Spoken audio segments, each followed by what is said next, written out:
마태복음 27장. 다음날 새벽녘 대제사장들과 유대 지도자들은 예수를 죽이기로 결의하였다. 그들은 예수를 묶어서 끌고 가 로마 총독 빌라도에게 넘겼다.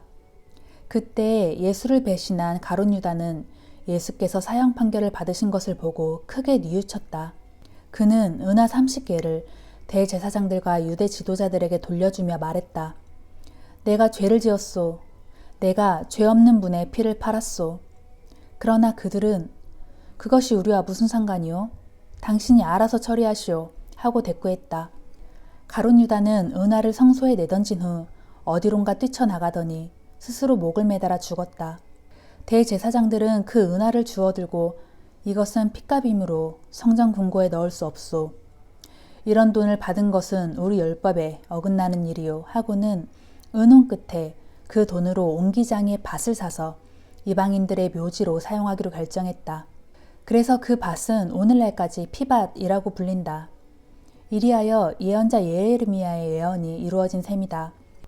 그들이 그를 판 대가로 이스라엘 사람들이 정한 사람의 몸값인 은하 30개를 받아 그것으로써 옹기장의 밭을 샀으니 이는 주께서 내게 명하신 그대로이다. 예수께서 총독 앞에 서시니 총독 빌라도가 예수께 물었다. 당신이 유대인의 왕인가? 예수께서 대답하셨다. 지금 당신이 그렇게 말하고 있소. 그러나 예수께서는 대제사장들과 유대 지도자들이 고발하는 말에는 아무런 대꾸도 하시지 않았다. 총독 빌라도가 물었다. 당신은 저 사람들이 하는 말이 들리지 않는가? 그러나 예수께서는 그들의 고발에 단 한마디도 대답하시지 않았다. 그러자 총독 빌라도는 이를 아주 이상하게 여겼다. 매년 6월절을 맞이하면 로마 총독이 군중의 요청에 따라 유대인 죄수 한 명을 풀어주는 관례가 있었다. 그 당시 바라바라는 소문난 죄수가 갇혀 있었다. 명절날 아침 로마 총독 빌라도는 관저 앞에 모여든 군중에게 물었다. 여러분은 내가 누구를 도와주기를 바라오? 바라바요? 아니면 그리스도라 하는 예수요? 빌라도는 예수를 따르는 사람들이 많아지자 유대 지도자들이 그것을 시기하여 예수를 자기에게 넘겨준 사실을 잘 알고 있었다. 빌라도가 재판석에 앉아 있을 때 그의 아내가 사람을 보내어 말을 전했다. 당신은 그 죄 없는 사람에게 아무 상관도 하지 마세요. 그 사람 때문에 간밤에 내 꿈자리가 아주 사나웠어요. 그동안 대제사장들과 유대 지도자들은 군중을 선동하여 바라바를 풀어달라고 하고 예수는 죽이라고 요청했다. 총독이 다시 물었다. 이 두 사람 중에 여러분은 누구를 풀어주길 바라오? 그러자 군중은 일제히 소리를 질러 대답하였다. 바라바를 풀어주시오. 빌라도가 다시 물었다. 그러면 그리스도라 하는 예수를 나더러 어떻게 하라는 거요? 군중은 입을 모아 소리를 질렀다. 그를 십자가에 못 박으시오. 빌라도가 말했다. 도대체 그의 죄목이 무엇이란 말이오? 그러나 사람들은 더욱 크게 외쳐댔다. 그를 십자가에 못 박으시오. 빌라도는 더 이상 계속해야 아무 소용도 없고 자칫 폭동으로 번질 우려도 있어서 대야에 물을 떠오게 하여 군중 앞에서 자기 손을 씻으며 말하였다. 나는 이 사람의 피해에 대해서 아무런 책임이 없으니 여러분이 전부 책임을 지시오. 그러자 군중은 일제히 소리를 질렀다. 좋소. 그 사람의 피해에 대한 책임은 우리와 우리 자손들이 질 것이오. 그래서 총독 빌라도는 바라바는 풀어주고 예수는 채찍으로 때린 뒤에 십자가에 못 박으라고 넘겨주었다. 로마 총독의 병사들은 예수를 총독 관저로 끌고 들어가서 모든 부대원들을 그의 앞에 불러 모았다. 병사들은 예수의 옷을 벗기고 대신 주홍색 옷을 입혔다. 그런 다음 가시로 왕관을 엮어 만든 뒤 예수의 머리에 씌우고 갈대 하나를 홀처럼 예수의 오른손에 들리고는 예수 앞에 무릎을 꿇고 유대인의 왕 만세 하고 외치며 조롱하였다. 병사들은 또 예수께 침을 뱉고 손에 들린 갈대를 빼앗아 예수의 머리를 때렸다. 이렇게 실컷 조롱한 후에 병사들은 예수에게서 주홍색 옷을 벗기고 예수의 본래 옷을 도로 입힌 다음 그를 십자가에 못 박으려고 관저 밖으로 끌고 나갔다. 예수를 처형장으로 끌고 가는 길에 병사들은 구레네 사람 시몬을 만나서 그에게 강제로 예수의 십자가를 지고 가게 하였다. 마침내 해골산으로 알려진 골고다 언덕에 이르자 병사들은 쓸개를 탄 포도주를 예수께 주면서 마시라고 했다. 그러나 예수께서 그것을 맛보고는 마시기를 거절하셨다. 병사들은 예수를 십자가에 못 박은 다음 주사위를 던져 예수의 옷을 나누어 가졌다. 그리고 거기에 주저앉아 십자가에 매달린 예수를 계속 지키고 있었다. 예수의 머리 위 팻말에는 유대인의 왕 예수라는 제목이 적혀 있었다. 그때 강도 두 사람도 십자가형을 언도받고 예수의 양편에 달려 있었다. 지나가던 사람들이 고개를 흔들면서 예수를 모욕하며 말했다. 그래, 성전을 허물고 4일 만에 다시 짓겠다던 사람아, 내가 정말로 하나님의 아들이거든 어디 그 십자가에서 한번 내려와 보시지 그래. 대제사장들과 율법 교사들과 유대의 지도자들도 함께 예수를 조롱하고 비웃었다. 그가 남들은 구원하면서도 자기 자신은 구원하지 못하는가 보다.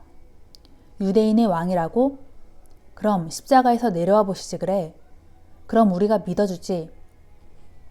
그가 하나님을 의지한다고 했으니 하나님께서 기뻐하시면 이제 그를 구원하실 테지. 그가 말하길 나는 하나님의 아들이다 라고 큰소리치지 않았는가 말이야. 예수와 함께 십자가에 못 박힌 두 강도도 마찬가지로 예수를 모욕하였다. 그날 낮 12시부터 어둠이 온 땅에 깔리더니 오후 3시까지 계속되었다. 오후 3시쯤 되어 예수께서 큰 소리로 엘리 엘리 라마 사박다니 하고 부르짖으셨다. 이 말씀은 나의 하나님, 나의 하나님, 어찌하여 나를 버리셨나이까 라는 뜻이다. 그곳에 서 있던 사람들은 이 말씀을 잘못 알아듣고 그가 엘리야를 부르고 있다고 생각했다.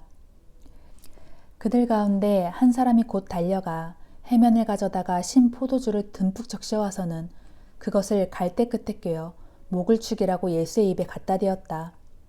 그러자 지켜보던 사람들이 외쳤다. 그냥 내버려 두시오. 어디 엘리야가 와서 그를 구해주나 두고 봅시다. 마침내 예수께서 다시 한번 큰 소리로 외치시고 숨을 거두셨다.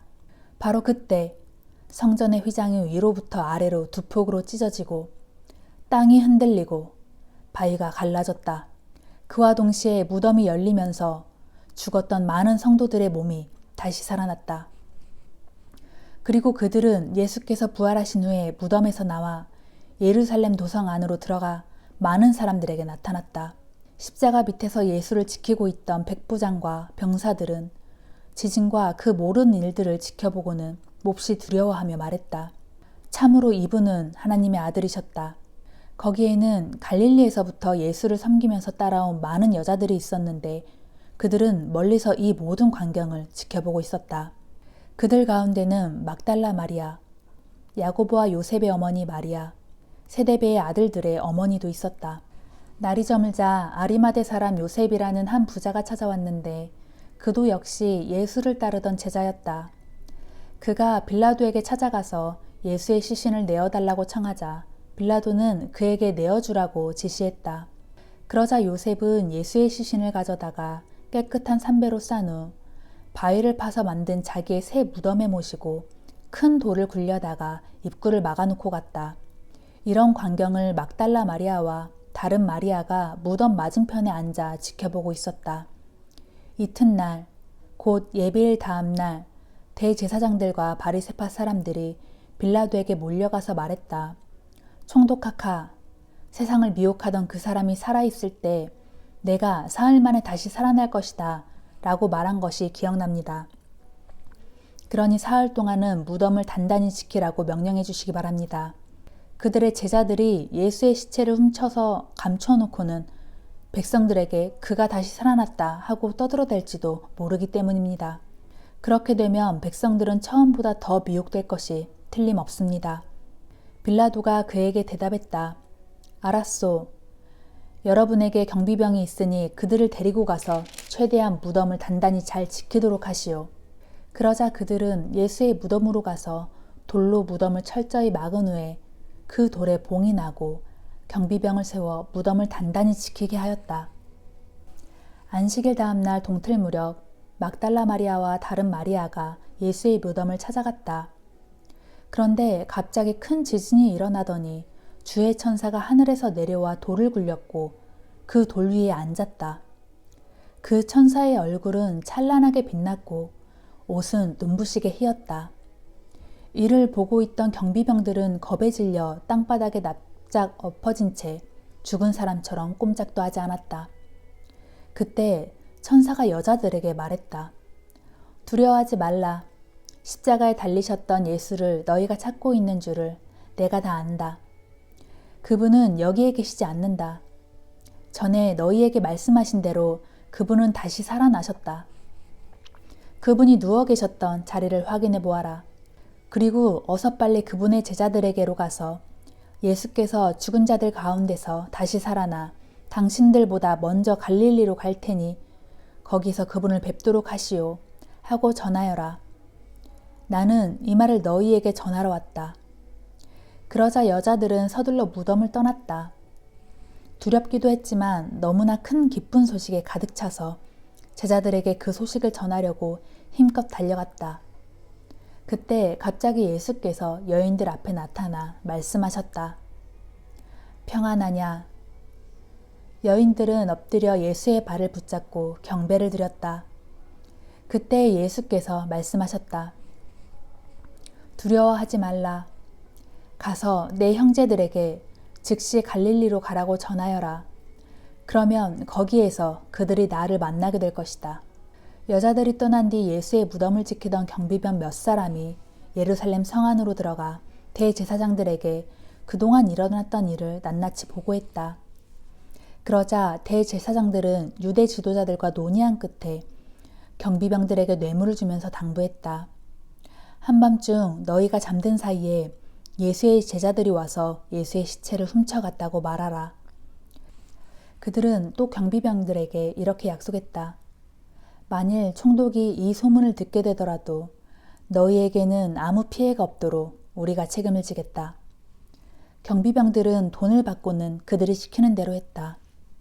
그리고 이 말이 오늘날까지 유대 사람들 사이에 널리 퍼져 있다. 한편 예수의 11제자는 갈릴리로 가서 예수께서 일러주신 산에 이르렀다. 거기서 제자들은 예수를 뵙고 예수께 경배를 드렸다. 그러나 제자들 중에서는 눈앞에 보는 그 사람이 정말 예수일까 하고 의심하는 이들도 있었다. 예수께서 제자들에게 가까이 오셔서 말씀하셨다. 나는 하늘과 땅의 모든 권세를 아버지 하나님께로부터 부여받았다. 그러므로 너희는 가서 세상 모든 민족의 모든 사람들을 제자로 삼아 아버지와 아들과 성령의 이름으로 세례를 베풀고 내가 너희에게 명한 모든 것을 그들에게 가르쳐 지키게 하라. 보라, 내가 세상 끝날까지 항상 너희와 함께 있겠다.